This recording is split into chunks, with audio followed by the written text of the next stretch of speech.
안녕하세요. 반갑습니다. 이금수입니다. 자, 우리가 지난 시간부터요, 삼국시대 수업 시작했죠. 그쵸? 자, 그런데 여러분들 우리 삼국시대를 공부하면서 왕의 이야기를 막 들어보니까요, 역사를 좋아하셨던 분들이 하더라도 부담감을 좀 많이 느끼셨을 것 같아요. 우리가 지난 시간에 공부한 고구려 왕이 7명이었습니다. 잠깐 정리 좀 해볼까요? 자, 일단 고구려가 이렇게 성장하던 시기가 1세기 말에서부터 이제 4세기 초반까지였었죠. 그러면서 태조왕, 고국천왕, 미천왕, 특히 미천왕 시기가 되면요, 압록강 쪽에 이제 서안평 지역도 공격을 하고, 그래서 차지를 하죠. 밑으로서 낙랑을 공격하고 그들을 몰아내면서 대동강 일대까지 뻗어나가더라. 자, 그래서 미천왕 시기 때 성장을 했으나 그의 아들 고국원왕 시기 때 백제와 전연의 공격을 받아서 많이 휘청거리게 됩니다. 결국 고국원왕이 전사하게 되고요. 다시 한번 이제 안정시키는 것이 고국원왕의 아들이었던 소수리망. 불교와 율령을 받아들였었죠. 그리고 이제 광개토대왕 같은 경우는 만주 일대를 차지하면서 한강 2부까지, 아직은 한강 아래를 내려간 건 아닙니다. 한강 2부까지 차지했었었고 영락이라는 연호까지 썼더라. 그리고 이제 장수왕 시기가 되면 한강을 차지하면서 중원 고구려비를 세울 수 있는 단계까지 가더라. 이렇게 말씀을 드렸어요. 자, 그러다가 이제 6세기 이후는 뭐 귀족들과의 대립, 그리고 이제 외부의 압력으로 인해서 쇠락하게 됩니다. 라고 말씀드렸는데요. 그러면서 왕을 7명을 공부를 했어요. 자, 그리고 난 다음에 이제 오늘 우리가 이제 백제를 공부하려고 하니까 백제는 왕이 모두 몇 명이냐? 11명입니다. 그리고 신라는 9입니다.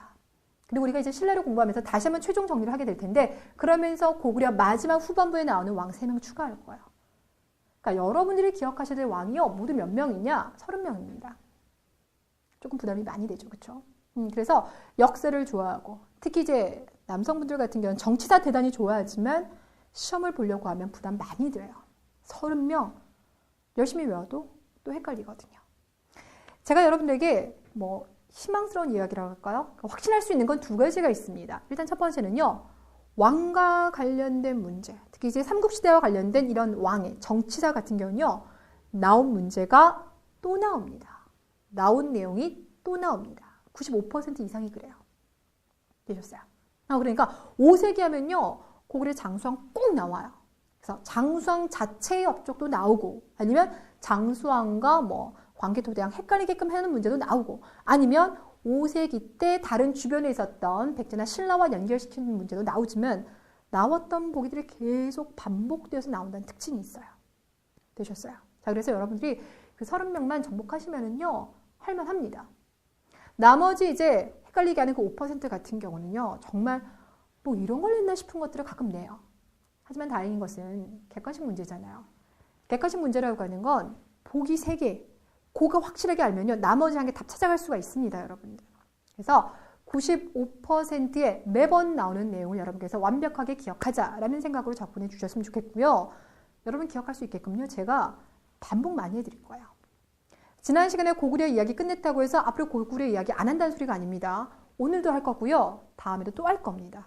그래서 반복을 통해서 계속 여러분과 함께 외우도록 제가 도와드릴 겁니다. 그리고 다양한 이야기를 연결시켜서 강의 끝나고 난 다음에 아, 맞아, 그거였었지 떠오를 수 있게끔 만들어 드릴게요. 되셨나요? 자, 그러니 여러분께서 지난 시간에 일단 복습을 열심히 하고 오셨기를 기대하고요. 오늘은 이제 백제를 들어갈 텐데, 자, 백제에 들어가기 전에 개요를 먼저 잡아봅니다. 근데 이 개요는 뭘 잡아볼 거냐? 우리 삼국의 역사와 중국의 역사를 맞물려서 한번 연결시켜보는 거 해보려고 합니다. 왜냐? 여러분들이 그 체감 난이도 있죠. 문제에서 체감 난이도가 대단히 높은 게 바로 뭐냐? 중국 역사가 들어왔을 때요.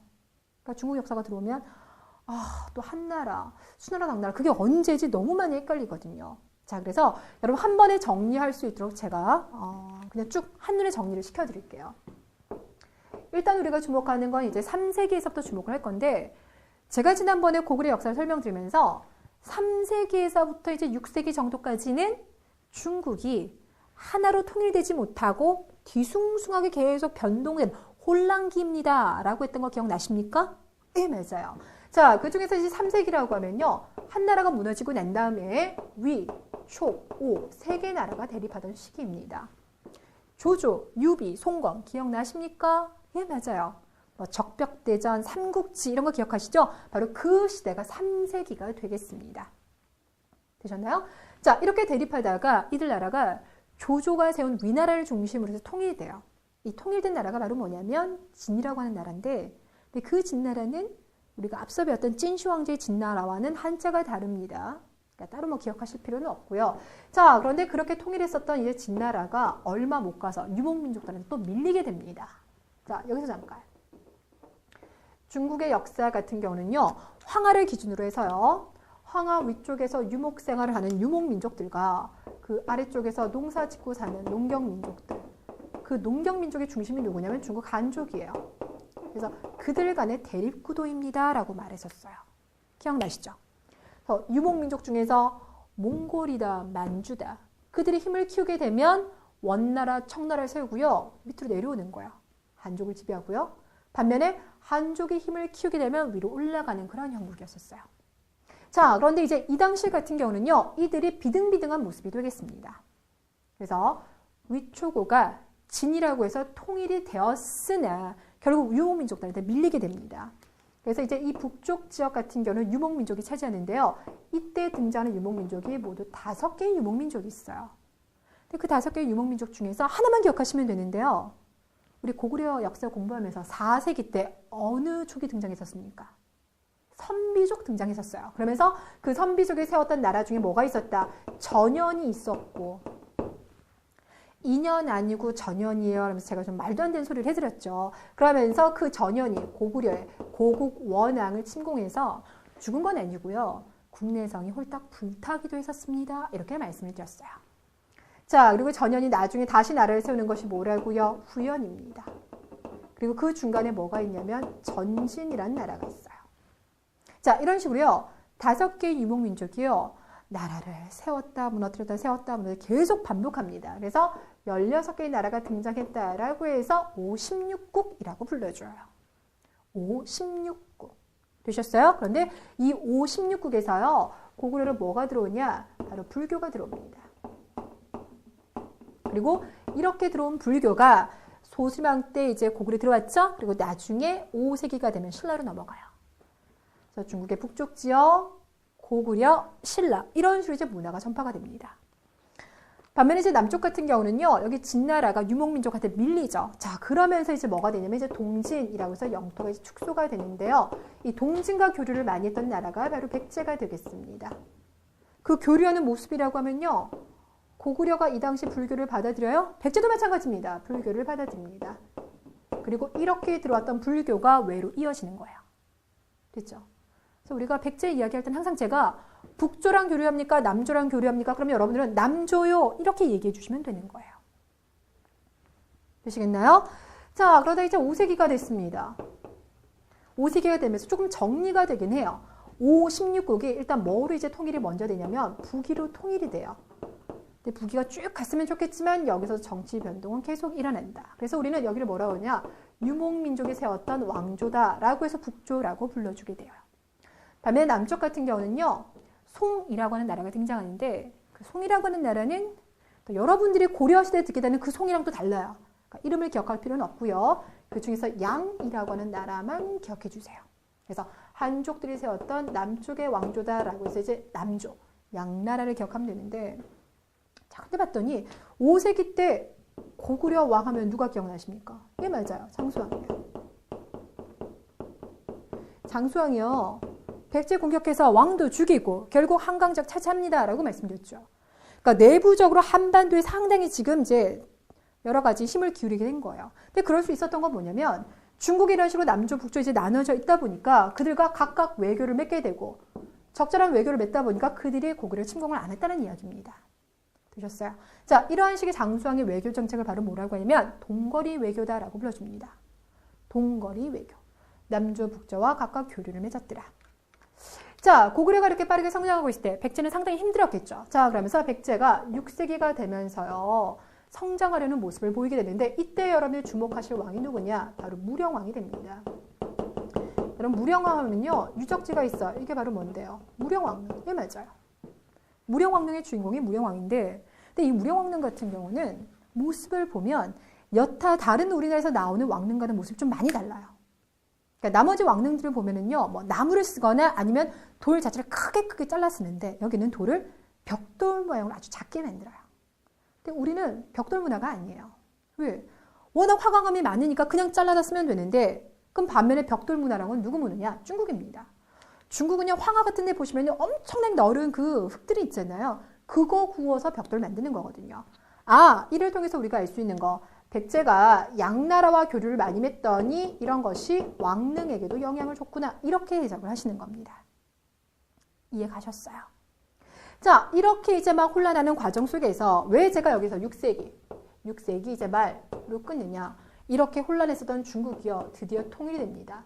589년 되면 통일이 되고, 근데 수나라 같은 경우는요, 오래 못 가요. 왜냐면 수나라가 동아시아 패권을 둘러싸고 고구려 계속 침공하거든요. 그것도 4번이나 침공을 합니다. 이 과정 속에서 고구려 일어났던 대표적인 전투가 그 유명한 살수대첩이에요. 살수대첩을 비롯해서 총 4번에 걸친 고구려 전투 다 패고 난 다음에 결국 수나라 30여 년 만에 망하게 됩니다. 되셨어요? 자, 그 다음에 당나라가 618년에 건국되게 되는데, 당나라 또한 마찬가지예요. 동아시아 패권을 차지하기 위해서 고구려 한판 뜹니다. 그 중에 대표적인 것이 바로 안시성 전투가 되겠습니다. 자, 이러면서 이제 동아시아 판도가 달라졌어요. 그래서 우리가 6세기 말부터 통일되는 7세기까지의 판도 이렇게 볼 거고요. 또 한반도 내부 같은 경우는요, 신라가 있대요. 고구려가 차지하고 있었던 한강을 빼앗아 옵니다. 근데 혼자의 능력으로 빼앗아 온 건 아니고요. 처음에는 백제와 손잡아서 빼앗아 왔는데 백제를 배신하고 혼자 꿀거덕 다 먹어요. 그 꿀거덕 다 먹는 배신의 역사는 오늘 수업을 해드리겠습니다. 자, 그러면서 백제와 신라가 고구려 엄청 압박하겠죠. 저 뭐라 그랬어요? 백제 신라가 아니라 백제와 고구려가 신라 엄청 압박하겠죠. 자, 그러면서 고립되던 신라가 누구랑 손잡는다? 수나라, 당나라와 손잡게 되고, 특히 당나라와는요, 나당 동맹을 결성하게 됩니다. 이 나당 동맹군이 백제, 고구려 공격하면서 그들을 멸망시키는 거예요. 이해되셨습니까? 오케이, 좋습니다. 자, 그래서 여기 나와 있는 걸 적어주세요. 그리고 여러분들이 지금 당장 외우는 게 아니라 나중에 공부하면서 양나라 언제 때였지? 끄집어내시면서 계속 보세요. 그렇게 한 10번 정도 보시면 자연스럽게 암기가 되면서 중국에 들어가는 체감 난이도 높은 문제들 여러분들이 푸실 수가 있을 겁니다. 됐습니까? 오케이. 자, 이번에는요, 오늘 우리가 이제 백제 이야기 공부한다고 했었죠. 자, 그러니 백제 정치사를 한번 쭉 정리를 해볼 텐데, 백제가 건국된 게요, 기원전 18년이라고 합니다. 그리고 이제 백제가 멸망한 시기가요, 660년 의자왕 때 멸망을 해요. 이 시기까지 정치 변동을 볼 텐데요, 백제는 이런 모습이에요. 봉우리 모두 몇 개입니까? 3개입니다. 그런데 봤더니 초창기 때 봉우리가 일찍 올라갔어요. 다시 바꿔 말하면 이때가 전성기라는 겁니다. 백제 같은 경우는요, 빠르게 전성기를 구가하게 되는데요. 자, 그래서 우리가 첫 번째 주목하는 시기는요, 3세기에서부터 4세기 시기까지 전성기를 누리는 시기를 보게 될 거고, 이 전성기 최고의 왕이 바로 누구냐면 지난 우리 고구려 때도 언급을 했었던 근초고 왕이 되겠습니다. 자, 그러다가 이제 백제가 5세기가 되면 많이 휘청거려요. 휘청거릴 수밖에 없는 건 5세기는 장수왕의 시기이기 때문입니다. 결국 그래서 장수왕의 공격을 받아서요, 백제 왕이 전사를 해요. 그가 누구라고요? 계로왕. 괴롭게 죽었다라 해서 계로왕이라고 말씀드렸고, 6세기가 되면 백제가 다시 한번 도약을 하는데요. 앞서 제가 백제왕 한 명 언급했었죠. 누구라고요? 무령왕. 그리고 그 무령왕의 아들인 성왕 시기 때. 여러분, 성왕에서 이 성자 있잖아요. 이뤄냈을 때만 붙여주는 겁니다. 그래서 우리 고려 역사를 공부하거나 조선 역사를 공부하게 되면요, 성종 나오게 되죠. 나라의 법전이라든지 여러 가지 체계를 갖췄을 때 우리가 그렇게 불러주는 겁니다. 그러니까 이름만 딱 본다 하더라도 백제 성왕 뭔가 업적이 있겠구나라고 생각하시면 돼요. 그 대표적인 업적이 바로 뭐냐? 빼앗겼었던 한강을 되찾아오는 것. 단, 신라가 배신때린다라고 했죠. 결국 그로 인해서 한강을 잠깐만 획득하게 되고요. 그 이유는요, 결국 신라에 대한 복수전 들어갑니다. 7세기 복수전. 그 복수를 처음에 되게 열심히 했던 왕이 있어요. 그가 누구냐? 의자왕. 의자왕은요, 조금 더 말씀을 드리겠지만 왕이 되자마자 신라 엄청나게 공격 많이 합니다. 그래서 땅을 많이 되찾아오지만 결국 말년에 너무나 타락합니다. 그러면서 백제 멸망의 주역이 돼버리는 거죠. 되셨어요? 자, 그래서 우리는 3에서 4세기 이르는 요 시기에 일단 주목할 거고요. 6세기 때 다시 한번 주목할 겁니다. 그리고 또 하나. 고구려 수도 몇 번 옮겼습니까? 2번 옮겼죠. 맨 처음에 졸본에 있다가 두 번째 왕 시기 때 국내성으로 옮겼어요. 그리고 5세기 장수왕 시기 때 평양성으로 옮겼죠.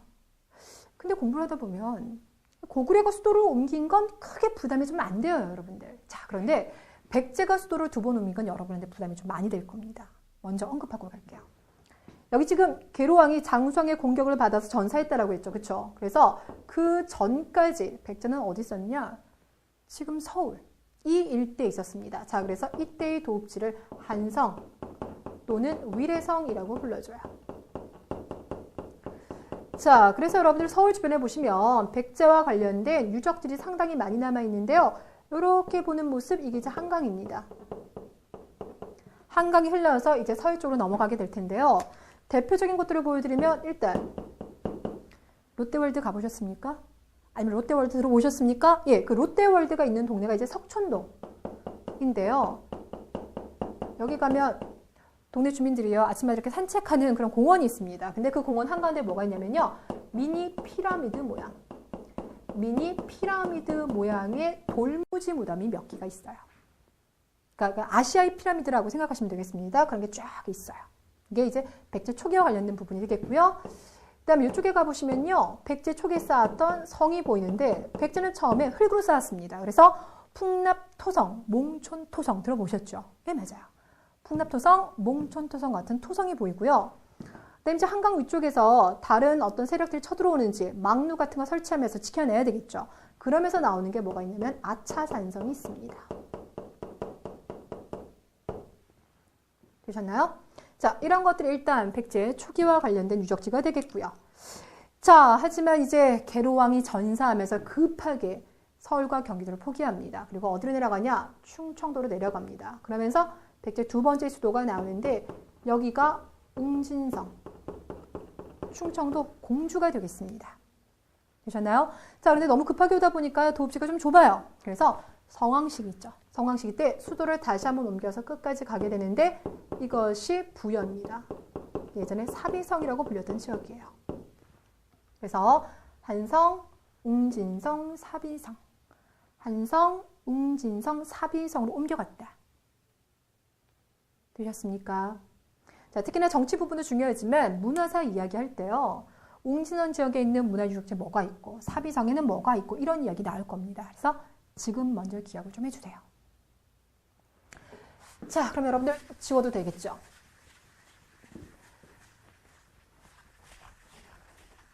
자, 우리 백제 중에서도 언제를 주목해달라? 3세기, 4세기, 그리고 6세기를 주목해달라라고 말씀을 드렸는데요. 이때 여러분들이 관전 포인트가 하나 있습니다. 백제는 처음에 이제 나라가 세워진 게 한강 쪽에서 나라 세워졌습니다. 라고 말했었죠. 되셨어요?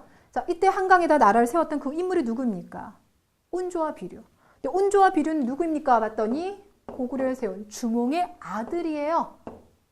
근데 주몽의 아들들인데 왜 고구려에 있지 않고 내려와서 나라 세웠느냐를 봤더니 주몽 같은 경우는 고구려 내려오기 전에 이미 부여해서요, 결혼 한번 했죠.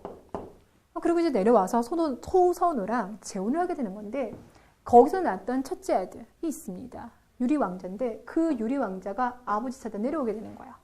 결국 그래서 부에서 낳았던 유리왕자에다가 여기 지금 고구려 세우고 난 다음에 얻은 아들이었던 온조 비류, 이제 이게 엄마가 다른 이제 아들들이 있게 되는 거예요. 나라 세운 지 얼마 되지도 않았는데요. 그들끼리 만약에 충돌을 하게 되면 고구려가 위기 상황이 돼버리겠죠. 자, 그러면서 주몽의 부인이었던 소선호가 중요한 결단을 하게 됩니다. 바로 뭐라고 하냐? 아들들아, 그냥 우리 이 고구려는 유리한테 주고 우리는 내려가자. 이러면서 내려온 것이 지금의 한강 일대가 되겠습니다. 그래서 첫째들 비류 같은 경우는 미추홀이라고 해가지고요, 인천 쪽에다가 이제 터를 잡았어요. 둘째 아들이었던 온조가 한성 쪽에 터를 잡았는데 나중에는 비류 세력도 한성으로 들어오게 됩니다. 자, 그래서 이제 우리가 뭐라고 하냐면, 이 백제라고 하는 나라는 고구려에서 내려왔던 유이민들이 한강 지역에 있는 토착민들. 근데 여러분들 한강 지역 같은 경우는요, 마한 지난 변환 중에서 어떤 나라가 있었던 거예요? 마한이죠. 그러니까 마한의 토착민들과 결합해서 세운 나라이고, 자, 특히나 고구려 유이민들 같은 경우는 우수한 철기 문화를 소유하고 있죠. 여기다 딱 보니까 중국과 교류하기도 너무 좋아요. 그러니까 중국의 문화를 빨리 받아들이고 또 한강 일대에 있다 보니까 날도 따뜻하죠. 평야도 넓게 있습니다. 그러니까 삼박자가 골고루 갖춰져 있는 거예요. 철기 문화 우수하죠. 중국과 직접 교역할 수가 있습니다. 거기다가 한강에 넓은 평야가 있죠. 그러다 보니까 빠르게 성장을 해서 몇 세기? 4세기 때 최고 전성기를 구하게 되는 겁니다. 되셨습니까? 오케이. 자, 이렇게 기억하시면 되겠고요. 그래서 여러분들의 관전 포인트는 백제가 이 한강 일대에서 세력을 어떻게 뻗어나가느냐, 위로는 어떻게 올라가고 밑으로 어떻게 내려가느냐, 특히 밑에서는 마한적 있죠? 그 마한적에 주목을 해주시면 되겠습니다. 자, 이렇게 해서 여러분들 우리가 지금 개요를 잡는 데만 하더라도 20분 정도가 걸렸어요.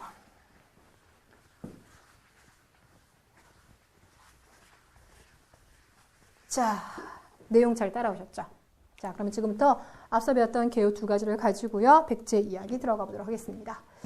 자, 일단 첫 번째는 백제 3세기에서부터 4세기. 백제가 빠르게 뭐하는 시기? 급성장하는 시기에 대해서 들어가 볼 텐데요. 이때 여러분들이 주목하실 왕은요, 3명이 있습니다. 첫 번째가 고이왕이에요. 고이왕 같은 경우는요, 3세기 때의 왕이 되면서 백제 8번째 왕이 됩니다. 그를 주목하는 이유는 뭐냐면 이 시기 때 영토가 많이 늘어났기 때문이에요. 이렇게 봤더니 한강 일대에서 시작한 이 백제가요, 위쪽으로 공격을 합니다. 그 위쪽에 누가 있느냐를 봤더니 낭랑이 있어요. 대방이라고 있어요. 그래서 중국에 군현들이 아직 남아있더라 이겁니다. 그래서 그들을 공격하는 거예요. 되셨어요? 그러니까 이런 식으로 영토를 뻗어나가기 시작합니다. 자, 이렇게 이제 고이왕 때 이제 영토를 이렇게 막 뻗어나가고, 또 한편으로는 중국과 지금 여러분들 가까이 있다고 했죠. 자, 그러다 보니까 중국의 문화를 빠르게 받아들이면서 나라의 체계를 갖춰나가기 시작을 해요. 여러분, 우리가 중국의 역사를 공부하다 보면요, 삼성육부 이런 식으로 하는 이제 국가 정치 조직을 보게 됩니다.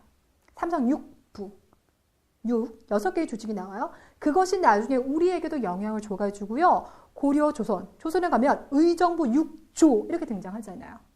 됐나요? 그래서 중국은 국가 조직을 낼 때 이 6개의 조직을 참 좋아하는데 일찍부터 중국과 교류했었던 고이왕도 이것을 받아들이는 거죠. 그래서 6 좌평을 설치하고 난 다음에 국가 일을 나눠 맡게 합니다. 뿐만 아니라 나라의 관리 등급을 나눠줘요. 여러분 이번에 구급시험 합격하시면요, 여러분 뭐가 됩니까? 서기보가 되죠. 그리고 나중에 이제 서기가 되고요, 주사보가 되고요, 그다음에 주무관, 사무관, 서기관, 부의사관 이런 식으로 쭉쭉 올라가게 됩니다. 그래서 봤더니 우리나라 공무원은요, 9급에서부터 1급까지 모두 9개의 등급으로 나눠져 있어요. 자, 그러면 백제 같은 경우 이 당시 어떻게 했냐? 16개로 나눴습니다. 그래서 16관등제를 확립하였다 이렇게 불러주는데요. 이때 이 16관등을 봤더니 솔, 덕, 무 이런 식으로 명칭이 뒤에 붙어요. 그러니까 서기, 보, 부의사, 관 이런 식으로 우리는 보, 관을 붙이죠. 네, 그들은 솔, 덕, 무 이렇게 명칭을 붙여줬다는 것이 되고요. 이렇게 붙여주고 난 다음에요, 관리들에게 옷도 입혔어요. 옷은 모두 몇 가지의 색깔을 정했느냐? 3가지. 솔, 덕, 무. 그러니까 3가지로 나눠주고요. 이때 색깔은 자색, 비색, 청색이라고 합니다. 자색, 비색, 청색. 자비를 청합니다. 네, 자비를 청합니다. 자색, 비색, 청색. 이렇게 확립시켜줬다라고 생각하시면 됩니다. 자, 영토도 확장시키면서 전체로 나라의 체계도 잡았습니다. 아, 나라의 기틀을 마련했구나. 우리가 이렇게 평가를 해줘. 자, 그리고는 이제 4세기가 되면서 최고의 전성기를 구가하더라. 그가 바로 누구라고요? 근초고왕. 자, 특히나 여러분 근초고왕은요, 시험에서 나올 게 너무나 많이 있습니다. 이건 꼭 나와요. 그러니까 안 나오면 이상할 정도로 꼭 나오는데, 물론 출제할 수 있는 문제수가 정해져 있기 때문에 출제되는 해도 있고 안 되는 해도 있습니다만 워낙 가능성이 높은 거라는 건 일단 인정해 주세요. 자, 근초고왕 시기가 되면요, 영토를 어디로 확장을 하냐? 일단 밑으로 마한적을 다 복속을 해요. 마한을 다 복속했다는 것은 전라도를 차지했다는 거고, 전라도를 차지했다는 것은 농경지를 많이 확보했다는 이야기가 됩니다. 자, 그 다음 우리 남쪽에 가면 이렇게 소백산맥이 있다고 말씀드렸죠. 그 소백산맥을 넘어서 가야 소국들에 대한 지배권을 행사합니다. 그리고 위로 올라가겠습니다. 어디로 가냐? 평양을 공격합니다. 그래서 결국 고구려 고국원학을 전사시켰어요. 그래서 한반도의 영토가요, 이런 식으로 모습이 나타납니다. 백제 최고의 전성기의 모습이 나타날 거예요. 근데 여기서 그치지 않고요. 중국으로도 뻗어나가게 되는데요. 그러면 중국에서요. 요동지방과 요서지방 있죠. 그 중에서 어디로 뻗어갔을까요? 그냥 찍어주세요. 어디로 갔을까요? 요서입니다. 왜 그러냐면 요동이라고 하면요. 전통적으로 고구려가 차지하고 있어요. 되셨어요? 고구려. 그리고 난 다음에 나중에 발해가 등장하죠. 발해 때 요동지방을 다 차지하는 건 아니지만 그래도 그 일부를 차지합니다. 그래서 그 이후로 우리가 이제 요동에 대해서 영향력을 행사할 수 없게 되는데요. 머릿속에 요동 딱 떠오르면 항상 고구려라고 생각해 주시면 되겠습니다. 되셨어요? 자, 그래서 이 당시 중국으로 뻗어나간다면 요동지방이 아니라 어디다? 요서지방이다. 그래서 중국의 기록에 봤더니 고구려가 요동을 차지하니 백제는 요서를 차지했다 이렇게 나와 있습니다. 되셨어요? 자, 그래서 백제 세력이 요서지방까지 파견될 수 있도록 세력을 키웠고요. 산둥지방, 요서, 산둥, 그리고 일본 규슈에까지 세력을 확대시키더라. 자, 그래서 여러분들이요, 백제와 외의 관계에 대해서는 들어보신 거 많으실 거예요. 그래서 일본의 왕족 같은 경우는 백제의 피를 이어받았습니다. 그런 얘기 많이 하죠. 자, 그러면서 우리가 이제 증거로 내세우는 것들이 있는데 그 대표적인 것이 뭐가 있냐면 칠지도가 있어요. 칠지도 기억나세요? 예, 칼이에요, 칼. 근데 칼은 보통 끝이 하나잖아요. 근데 이 칠지도 같은 경우는요, 칼 끝이요, 7개예요. 그래서 칠지도라고 합니다. 그리고 그 칠지도에 보면 여러 가지 글이 써 있는데 이것을 이제 해석을 둘러싸고 우리와 일본의 입장이 달라요. 근데 우리는 뭐라고 하냐? 기본적으로 칼을 줬다라고 하는 건요. 유럽 같은 데서도요. 왕이 기사에게 내가 너를 나의 기사로 명하노라 이렇게 하잖아요. 그러니까 칼을 줬다는 건 더 힘을 가진 자가 그 밑에는 자에게 그러니까 너의 어떤 뭐랄까요? 너 능력을 인정하겠다. 아니면 너를 나의 신하로 인정하겠다. 그런 의미에서 하사하는 거죠. 자, 그러니 근초고왕이 칠지도를 일본에 보냈다라고 하는 것은 그 당시에 일본이 우리의 영향을 많이 받았다. 이렇게 해석을 하는 겁니다. 이해 가시겠습니까? 이렇게 좋았어요. 자, 그래서 중국의 요서, 산둥, 규슈까지 세력을 뻗어나갈 수 있는 정도가 되니까 당연히 왕권이 강화됐겠죠. 그 대표적인 증거가 바로 뭐냐면 아까 제가 백제 같은 경우는 온조에 의해서 건국되었으나 비류의 세력도 들어옵니다 라고 말씀드렸죠. 자, 그러다 보니까 그 이전까지는요. 온조 쪽, 비류 쪽 각각 막 번갈아 가면서 왕위를 계승했어요. 그런데 이제 근초고왕이 즉위하고 그 다음부터는 온조네 쪽에서 쭉 계승을 하게 됩니다. 이해 가시겠어요? 자, 그래서 왕위의 부자, 상속도 가능해집니다. 이렇게 이야기를 해요. 되셨을까요? 자, 그리고 이제 근초고왕 죽고 난 다음에 다음 왕 때 누가 등장하냐? 침룡왕이 등장하는데 침룡 같은 경우는 달랑 1년밖에 왕을 안 해요. 그럼에도 불구하고 우리가 주목하는 이유는 바로 이때 중국으로부터 뭘 받아들인다? 그렇죠. 불교를 받아들입니다. 그럼 대답해 주세요. 중국의 북조로부터 들어옵니까? 남조로부터 들어옵니까?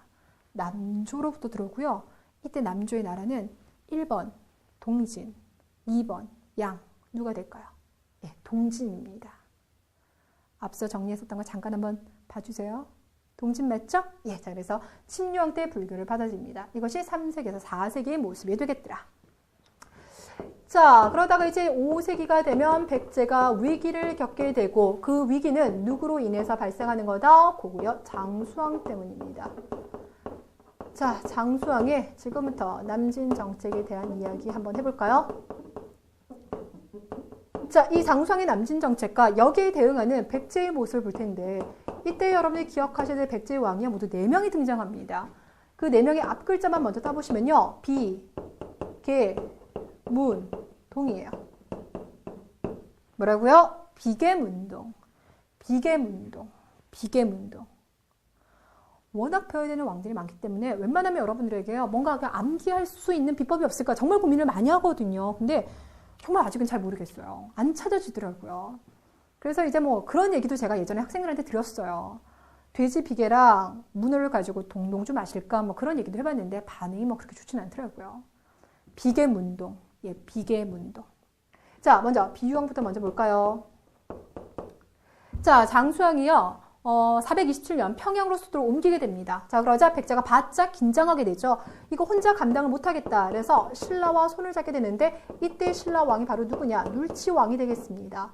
두 나라가 손잡았다. 우리는 이것을 뭐라 불러줍니까? 그렇습니다. 바로 나제 동맹. 나제 동맹이 체결되었다라고 얘기를 하고요. 계로왕 같은 경우는요. 중국의 도움을 받으려고 해요. 그래서 장수왕 시기 때요. 북쪽에 어떤 나라가 있었냐면요. 북이가 있었어요. 그 북이에다가 국서를 보냅니다. 내용은 이래요. 아니 북이 황제요. 잘 보세요. 우리 백제와 고구려는 원래 한 혈통이다. 그러니까 부여에서 내려온 한 혈통이다. 그래서 사이가 좋았다가 어느 순간부터 서로가 막 경쟁하게 되었는데 이 과정 속에서 우리 근초고 왕이 고구려 공격해서 왕을 죽이기도 했다. 그런데 이제 문제는 고구려가 거기에 앙심을 품고 이로 계속 우리를 괴롭혀서 30여 년 동안 살 수가 없다. 그러니 북이여 제발 고구려 침공 좀 해주세요. 혼내켜주세요. 라면서 국서를 보냈습니다. 반응이 어땠을까요? 없었어요. 제가 앞서 말씀드렸죠. 장수왕 같은 경우는 남조, 북조 각각 외교 관계를 맺고 있었기 때문에 그들과 관계가 괜찮았었어요. 반응이 없는 거예요. 자, 그러면서 장수왕이 내려오게 되고 결국 계로왕은 괴롭게 피살됩니다. 그렇게 죽었어요. 그래서 계로왕이라고요. 그리고 그가 피살된 장소가 어디냐면요. 아차산성 기억나십니까? 예, 바로 그곳이에요. 그래서 아차산성 같은 경우는 백제가 세웠지만 나중에 고구려가 차지합니다. 그래서 고구려 유적지에 대한 이야기를 할 때 사람들이 많이 가보는 게 아차산성이에요. 한번 가보세요. 나중에 이제 시험 끝나시고 한번 가보시는데 저는 예전에 길을 잘못 들어가가지고요. 뭐 그렇게 험한 산도 아닌데 거의 기어다녔었어요. 되셨습니까? 자, 계로왕이 이렇게 피살되면서 백제가 이제 무너지기 직전의 상황이 돼버리죠. 그의 아들 문주왕 같은 경우는요. 일단 급하게 수도를 옮깁니다. 어디로 옮긴다고요? 웅진성으로 급하게 옮기더라. 자, 그러면서 이제 백제가 숨고르게 들어갔는데요. 그때 왕이 누가 등장하냐? 동서왕이 등장합니다. 근데 동서왕 같은 경우도 혼자 하기 좀 역부족입니다. 다시 한번 신라와 손을 잡게 되는데요. 신라와 지금 두 번째 손잡죠. 그래서 뭐라고 하냐? 여기를 1차 나제동맹, 2차 나제동맹 이렇게 얘기를 합니다. 되셨어요? 그런데 2차 나제동맹 같은 경우는요. 여기 소지왕이 있는데 소지왕과 혼인동맹을 맺는 거예요. 그렇다고 해서 소지왕이 뭐 딸을 받은 것은 아니고요. 신라 귀족 비지라고 하는 사람의 딸이 있습니다. 그 딸을 받아들여서 왕비로 삼았어요. 됐죠? 그래서 5세기 같은 경우는 고구려 압박에서 벗어나기 위해서 신라와 두 번 손잡습니다. 그 내용을 기억시켜 주세요. 자, 그러면서 이제 있는 왕들이 뭐라고요? 예, 비계문동, 비계문동, 비계문동이 있습니다. 제가 이런 얘기 들으면요. 무슨 이게 밥 먹고 예, 신소리 하냐 이렇게 생각하실 텐데요. 뭐 아브라카타브라, 수리수리 마하수리 수수리 사바. 물론 다 뜻이 있어요. 뜻이 있긴 하지만 우리 그거 처음에 뜻 알고 외우는 거 아니죠. 그냥 계속 입에 붙이다 보니까 기억이 나는 겁니다. 예, 마찬가지로 비계문동, 비계문동 뜻 전혀 없죠. 그래도 계속 익숙하게 해주다 보면 5세기 백제를 설명할 때 비계문동 기억이 나실 수도 있을 것 같아요. 예, 제발 그랬으면 좋겠습니다. 자, 이렇게 해서 백제가 5세기 위기 상황에 들어갔다가 6세기 되면서 다시 한번 뭐한다? 서서히 성장하기 시작하는데 이제 중흥시기다라고 얘기할 거고요. 이 중흥시기 때 우리가 주목하는 왕은 2명. 무령왕과 그의 아들 성왕이 되겠습니다. 자, 일단 첫 번째. 여러분이 생각했을 때요. 왕이 지금 나라를 잘못 통치해서요. 죽임도 당하고 수도도 빼앗긴 상황이에요. 그런 상황에서 급하게 웅진성으로 도망갔습니다. 이 당시 백제 내부의 상황이 어땠을 것 같아요? 당연히 귀족들이요. 왕 알기를 우습게 합니다. 그래서 문주왕과 동성왕, 비계문동 중에서 문주왕과 동성왕 같은 경우는요. 제명 못 삽니다. 중간에 목숨을 다 잃게 돼요. 그 정도로 백제 정세가 불안정하고 귀족들의 반발이 만만치 않습니다. 그래서 일단 무령왕의 첫 번째 역할이 바로 뭐냐면 내부의 여러 가지 반발을 눌러줘야 돼요. 귀족들 억제시켜줘야 됩니다. 그래서 무령왕이 딱 보니까 전국 지역 중에서도 특히 사람들 많이 몰려있거나 뭐 농산물이 풍부하거나 군사적으로 중요한 지역들이 있겠죠. 아니면 저 귀족은 좀 불안하다 싶은 지역이 있겠죠. 그런 지역을 꼽습니다. 그리고 그 지역을 뭐라고 하냐면 담로라고 하는 거예요. 핵심 지역을 꼽아서 담로라고 하고요. 이것을 전국 22개에 둡니다. 그래서 22담로를 설치하는 거예요. 그 여기에다 이제 누구를 보내냐면 왕족을 보내요. 결국 뭐 하겠다는 겁니까? 지방 감시하겠다는 거예요. 되셨어요? 내부적으로는 지방 감시해요. 그리고 바깥으로 보면은 신라와 지금 나제동맹 두 번에 걸쳐 손 잡았죠. 결국 또 다른 누가 손 잡습니다. 그게 바로 누가 될까요? 중국 남조가 되겠고요. 남조 중에서도 양나라. 그들과 교류합니다. 그래서 그 증거로 나타나는 게 무령왕릉의 무덤 양식이 독특합니다. 라고 제가 말씀을 드렸죠. 근데 여기다가 하나만 더 기억해 두세요. 당시 이제 양나라 황제가 즉위한 지 40년이 됐다고 합니다.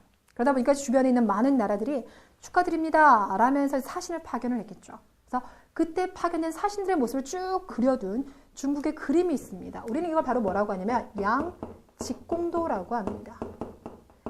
양직공도라고 하는데 그 양직공도 안에 백제 사진 딱 보이는 거예요. 되셨어요? 그러니까 이런 걸 통해서도 무령왕 시기 때 양나라와 교류를 많이 했구나 이걸 알 수가 있어요. 이해되시겠죠? 자, 그리고 이제 무령왕의 아들인 성왕 시기가 되면은요, 백제가 더욱더 부흥을 하게 되는데요. 그 대표적인 게 수도를 일단 어디로 먼저 옮긴다? 사비성으로 먼저 옮깁니다. 자, 보다 넓은 적으로 수도를 옮기게 되고요. 나라 이름도요, 남부여라고 바꿔줘요. 기본적으로 뿌리를 부여라고 생각했기 때문에 남부여다라면서 영토 확장을 꿈꾸게 됩니다. 그리고는 다시 한번 내부 정비에 들어갔는데요. 나라 운영을 위해서 중앙에 22관청을 설치를 해요. 그래서 앞서서 육자평 이야기 해드렸죠? 거기다 22관청까지 설치하면서 나라를 보다 체계적으로 통치하려고 하고요. 지방제도를 정비할 건데 그냥 명칭만 들어주세요. 오부오방. 오부오방. 이건 여러분 다음 시간에 제가 다시 한번 설명드릴 테니까 지방제도를 정비하면서 오부오방을 정비하였더라. 그러니까 내부적으로 정리하였습니다. 이렇게 보시면 돼요. 자, 그리고 이제 외부적으로는 또 하나의 연맹을 끌어들입니다. 그것이 바로 누구냐? 일본이에요. 일본과 교류를 하고요. 그 증거로 나오는 게 뭐냐면 노리사치계라고 이 사람이 이제 처음으로 일본에다가 불경이랑 그 다음에 그 뭡니까? 불상을 전파시켜줘요. 일본의 불교를 전파시켜주는 인물이 바로 그가 돼요. 그러니까 결국 정리를 보면 앞서서 5세기에 있었던 그 왕들 같은 경우는 비계문동 중에서 비와 동 같은 경우는 신라와 손을 잡았고 무령왕은 양나라와 손잡았고 성왕 같은 경우는 일본보다 다시 한번 친밀한 관계를 형성하더라. 이렇게 얘기하는 거죠. 되셨습니까? 자, 이런 걸 바탕으로 해서요. 이때 이제 백제는요. 고구려 많이 압박 들어가요. 근데 혼자 압박하기 힘듭니다. 그래서 누구랑 손잡게 되냐면 신라와 손잡게 되는데 이때 신라 진흥왕이 되겠습니다. 자, 결국 그래서 그렇게 열심히 원하던 어디를 한강 유역을 뭐 하더라? 차지하게 돼요. 처음에는요. 고구려로부터 빼앗은 이 한강을요. 백제와 신라가 나눠서 통치를 했어요. 근데 계속 말하죠. 신라 진흥왕이 배신 때려버립니다. 나이도 얼마 안 됐어요. 20살 정도밖에 안 된 어린 왕이 정말 열심히 많았거든요. 배신 때리면서 혼자 그 한강을 다 차지합니다. 그래서 한강 유역을 차지는 하지만 완전히 다는 아니고 일시적으로 차지하더라. 됐을까요? 당연히 성왕은요. 분노의 치를 떨게 되겠죠. 복수에 들어갑니다. 그래서 군대를 3만여 명을 끌고 들어가요. 그러니까 3만 명의 군대를 끌고 나서 처음에는요. 백제 군대가 되게 잘 싸웠어요. 근데 이제 문제는 성왕이 열심히 싸우고 있는데 저기서 소식이 뭐라고 들리냐면 백제 이제 왕자도 같이 출전했는데 그 왕자가 너무 열심히 싸우다가 지금 이제 좀 몸이 아프다라는 소식을 듣게 됩니다. 그래서 사랑하는 나의 아들이 아파? 그렇다면 아들을 보러 가야지 라면서 50여 명의 수행원들만 이끌고 아들을 찾아가요. 그런데 그 찾아가는 길에 신라 매복군이 있었다는 거예요. 결국 성왕은 잡혔겠죠. 그리고 전사당합니다. 그리고 여러분들 고대 이제 우리가 정치를 공부하다 보면요. 전쟁에도요. 예의가 있고 법도가 있어요. 그래서 적장들 같은 경우는 함부로 죽이지 않습니다. 죽인다 하더라도 충분한 예의를 갖추고 죽이는데요. 신라 같은 경우는 그러지 않았어요. 그래서 성왕의 목을 치고 난 다음에 머리는 땅에 묻어둡니다. 그러면서 신라 군인들이 왔다 갔다 하게 만들어버려요. 그리고는 목 없는 시신만 백제에 돌려보냅니다. 왕자는 지금 아버지가 자기 보러 왔다가 목 날라간 채 죽게 되는 걸 보게 되는 거죠. 정신 확 돌아버리겠죠. 그러면서 군대를 이끌고 다시 한번 공격을 하지만 이미 여러분 주도권은 신라에게 넘어갔습니다.